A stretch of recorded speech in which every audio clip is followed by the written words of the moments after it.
እንዴት ናችሁ? እንግዲህ ዛሬ በንግስና የሚመሩ ሀገሮችና ኢኮኖሚያቸውን እናያለን።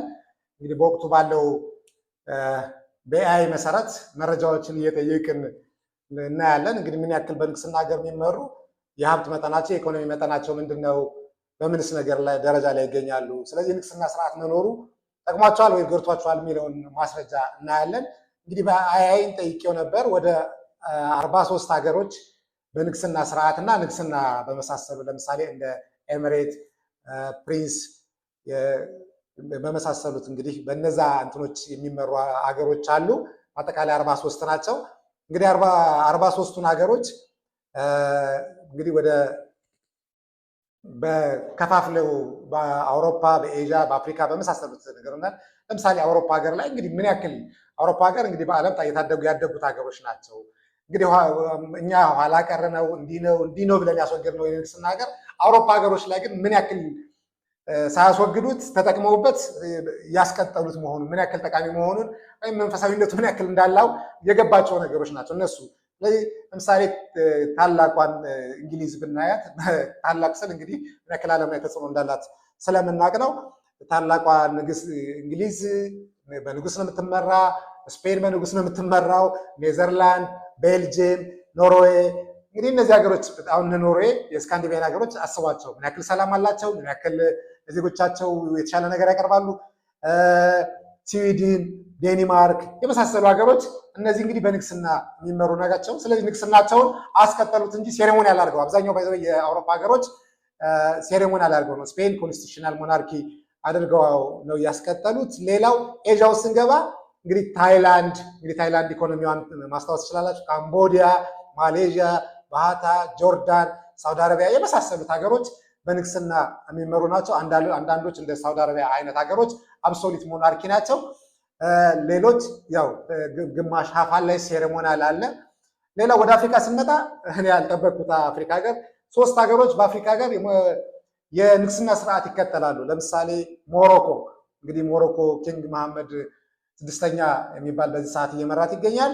ሞሮኮ እንግዲህ ምን ያክል ኢኮኖሚዋ ጠንካራ ዜጎቿ ምን ያክል ተጠቃሚባት ሀገሮች ነው። ሁለተኛው ሌሴቶ ናት። ሌሴቶ ሴሬሞኒያል በሆነ መልኩ በኪንግ ትመራለች። ሌላው ኢስቶኒያ ናት ወይም ስዊዘርላንድ ይሏታል። አፍሪካ ውስጥ የምትገኝ ሀገር ናት። አብሶሊት ሞናርኪ ናት። ይህ ሙሉ በሙሉ በንጉስና የምትመራ ሀገር ናት። ኦሺኒያ እንግዲህ ታንጎ የምትባል ሀገር ኮመንዌልዝ ሀገሮች ውስጥ አሉ። እንደዚሁም ካረቢያን እነዚህ ሀገሮች ላይ የተለያዩ ሀገሮች እነ ጀማይካ፣ ሳንት ሉዊስ፣ አውስትራሊያ ራሱን የንጉስ መኖሩን እንግዲህ አሁን ኤአይን ስጠይቅ ይህን ስራ ሲጀምር ነው ያልኩት። እነ ኒውዚላንድ እንግዲህ ኒውዚላንድ ሀገራቸው በግብርና በወተት በመሳሰሉ ትላልቅ ሀገሮች ናቸው። ሰለሞን አይላንድስ የሚባሉ ትናንሾች ሀገሮች አሉ።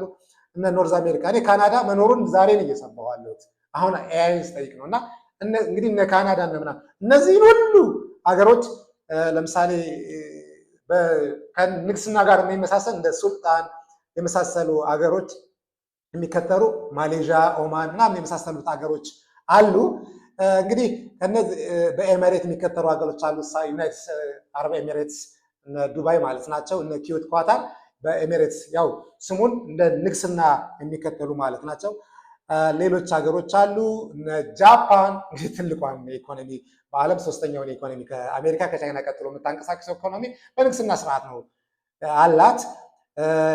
ሌላው እነ ሞናኮ ማለት ፈረንሳይ አጠገብ የምትገኝ በጣም ሀብታም ሀገር ናት። ባይዘወይ ብዙ ጊዜ በፈረንሳይ ስር ነው ተደርጋ የምትታሰበው፣ ነገር ግን ራሷን ችላ የምትተዳደር ሀገር ናት።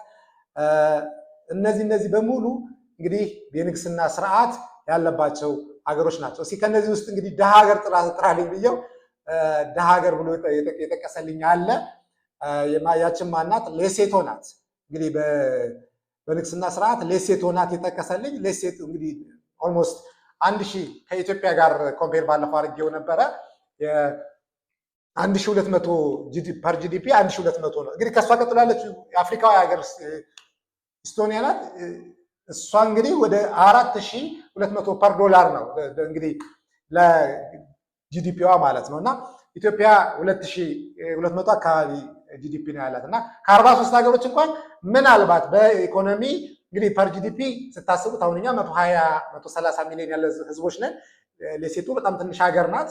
ትንሽ ህዝብ ነው ያላት። እንግዲህ ፐር ጂዲፒ ሲከፋፈል የአንዱ ሀብት የደሃ ሀብት ከሀብታሙ ሀብት ተደምሮ ነው እንጂ እንዳጠቃላይ እንደ ግሮስ ሀገር ያለው ነው እንጂ ከቁጥሩ አንጻር እንግዲህ ከሀገር ስፋት አንጻር ኢትዮጵያ የምትወስዱት እንጂ እርግጠኛ ነኝ የሌሴቶ የእያንዳንዱ ዜጋ የነፍስ ወከፍ ገቢ ከኛ ሀገር ይበልጣል።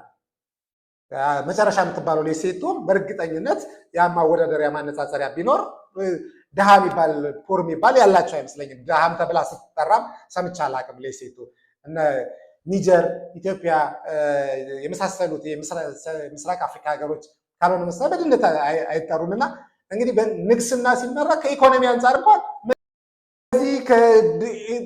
ንግስና ለኢኮኖሚ ወሳኝ ነው ማለት ነው። በቃ ሀብታም ሀገር ድሃ እንኳን የለም ማለት ነው በንግስና የሚመራ ሰዓት። ለኢትዮጵያም እኮ በዛ ወቅት እኮ የ1967 ለፖለቲካ ለሸፍት ተብሎ ረሃብ የወሎ ረሃብን በጣም ተጋኖ ምናምን እንጂ በንግስና ሰዓት ድህነት ውስጥ ቢያንስ የሚበላ ነገር አልጠፋም ማለት ነው። ስለዚህ ንግስናው ለኢኮኖሚ ይጠቅማል። እኛ ለምናወራው ስፒሪት ብቻ አይደለም። ምክንያቱም ንግስናው ሲኖር ስፒሪቹዋል መንፈስ ይኖራል። ስፒሪቹዋል መቀመጫ ነው ብያለሁ።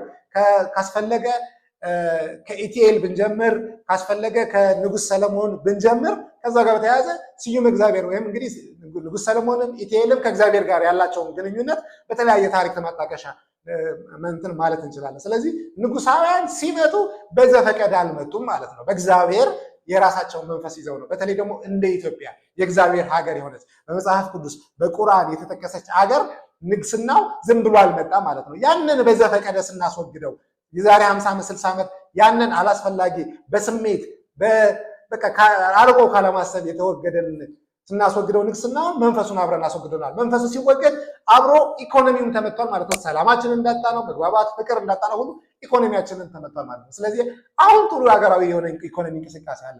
ነገር ግን ለዚህ ኢኮኖሚ እንቅስቃሴ አንደኛው አሁን መንፈሳዊነት ነው። መንፈሳዊነት መቀመጫው ደግሞ ንግስና ነው። ስለዚህ ንግስናውን እንመልስ ስንል ከኢኮኖሚ አንጻር ጭምር ማስረጃ እየጠቀስን ነው። 43 የዓለም ሀገራት በንግስና እየተመሩ ከ43 ውስጥ አንድ በእኛ ፐር ጂዲፒ እንኳን አንድ ብቻ ነው የምንበልጠው። ግን የነፍስ ወከፍ ገቢ ለእያንዳንዱ ዜጋ እርግጠኛ ነኝ ብንሄድ እኛ ሀገር ብዙ ድሃ አለ። እኛ ሀገር ላይ ኢኮኖሚው የተጎዳ ብዙ ሰው አለ፣ ሀብታም እንዳለ ሁሉ። ስለዚህ ንግስናው ለኢኮኖሚም ጭምር ያስፈልገናል። ይሄ ቻናል እንዲያድግ ይሄ ቻናል ያሰበውን እንዲያሳካ እንግዲህ ያሰበው ምን እንደሆነ በተደጋጋሚ ነግሬያለሁ። የ1000 ዓመት ቁጭታችንን አባይን በመገደብ መልሰናል። የ30 ዓመት ስህተታችንን ወደቡን ለማስመለስ እየተደረገ እንቅስቃሴ ሊደገፍ የሚገባው ነው። ይሄ ሁላችንም ዜጎች ልንደግፈው የሚገባ ነው። ነገር ግን በተመሳሳይ ሁኔታ የዛሬ 50 ዓመት 60 ዓመት የሰራነውን ማንንም ሳናስፈቅድ በራሳችን በስሜት በስህተት አርቆ ባለማሰብ የሰራነውን ስራ ስህተት ንግስናው ያስፈልገናል። ንግስናው ሲባል እኔ ፌዴራሊዝሙ ይፍረስ በፌዴሬሽን መተዳደራችን ሳምቲንግ ይፍረስ ማለታችን አይደለም። በሴሬሞኒያል ለእግዚአብሔር መቀመጫነት ለመንፈሳዊነት ይመለስ እያለን ነውና ለዛሬ ይህን ንግስና ወደ ቦታው እንዲመለስ ይህ ቻናል ያሰበውን ያለመውን ሀሳብ በሰላማዊ መንገድ በውይይት ማንም ሰው በዚህ አንዲት የሰላም ጸር ሳይሆን ሰደብ ሳይሆን በመግባባት እንግዲህ ቤተመንግስቱን አድሰናል። ያንን ቤተመንግስት ያደስነውን ቤተመንግስት የንግስና ስርዓት ሲጨመርበት ምን ያክል ሙሉ ይሆናል? ሀገር ምን ያክል ሙሉ ይሆናል? ታሪክ ምን ያክል ሙሉ ይሆናል? ቅርስ ምን ያክል ሙሉ ይሆናል? ንግስና ይመለስ ስንል ዝም ብለን ለዘፈቀድ አይደለም። አሁን በኢኮኖሚ እንኳን ኮምፔር ስናደርግ ምን ያክል እንደሆነ አይታችኋልና፣ ስለዚህ ቻናሉ እንዲያድግ ሁላችሁም ቤተሰብ ሁሉ ያያችሁት ለአንድ ሰው አድርሱ። የንጉሳውያን ቤተሰብ ጋር ይድረስ፣ ይደገፍ፣ ይደግ። ሚዲያው ሲያድግ ለንጉሳውያን ቤተሰብ ሲደርስ ለህዝብ ውይይት ክፍት ይሆናል። ያኔ በሰላማዊ መንገድ ተወያይተንበት አጀንዳ ሆኖ ሀገር ንግስናውን ለመመለስ እንዴት አድርገን መልሰው የሚለው መወያያ አጀንዳ ታደርገዋለች።